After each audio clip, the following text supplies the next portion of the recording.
the Supreme Court decision this past week, knocking down Trump's suspension of paying out money to USAID, that should prove. I've been telling people this about the court right now. The current makeup is not a conservative court, and this ruling proves it.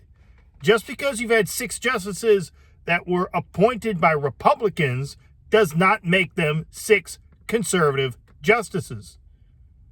You got 3 liberals, you got 3 conservatives, and you got 3 moderates. We know the liberals, those are easy, the Democrat ones. All right. Thomas, Alito, and Gorsuch are the conservatives. Kavanaugh, who went with, props to him for this one, went with the correct decision, which was the minority one, which was the dissenting one. Give him credit for that one. But Kavanaugh's still a moderate. Amy Coney Barrett, moderate. Roberts faux show, moderate.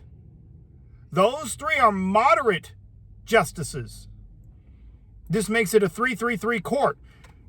Now, most of the decisions that come up, the moderates will wind up going, because they're so stupid, they wind up going with the conservative justices anyway.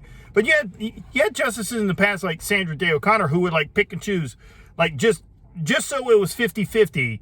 Half the time she'd go with the conservatives, half the time she'd go with the liberals. And, maybe Amy Coney Barrett's going that way. Like, well, I just want to be seen as the moderate, so I'm going to do half and halfsies.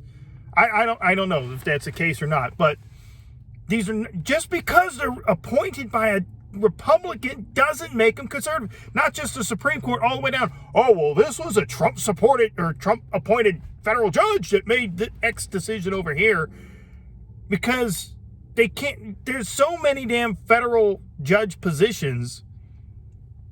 You don't have enough time to sit there and critique each appointment. And there's so many judge positions open that you can't possibly fill them with real, true conservatives. So the next time say, well, it was a Bush-appointed judge or it was a Trump-appointed judge who made this decision. That doesn't mean doodly shit. Okay, maybe it does mean a little bit, because maybe a little bit more than having been appointed by a Democrat. But the president's got a lot of shit to do.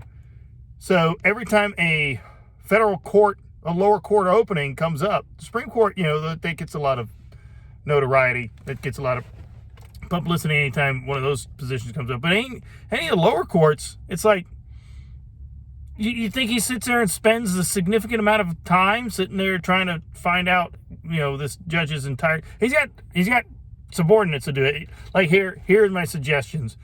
And then the president's going to be like, all right, just go with that one. I guarantee you that's how it works. So, you do the best you can with what you got. You choose the candidates that you have available. You choose from that pool. That's what I'm kind of saying. Like, a lot of times the pool to choose from isn't great. And you wind up having to put somebody in there that's not really true conservative. And then there's the factor of you don't know until you put them on. And that's the case with the Supreme Court. Like, you don't know what they're going to do on the Supreme Court until they get there. And then by that time, it's too late because they're on there for life. And that's just nature of the beast, man. But overall point, just because it's a Republican appointee doesn't mean they're conservative. This is not a conservative court. It is evenly split. Liberal, moderate, conservative, 3-3-3.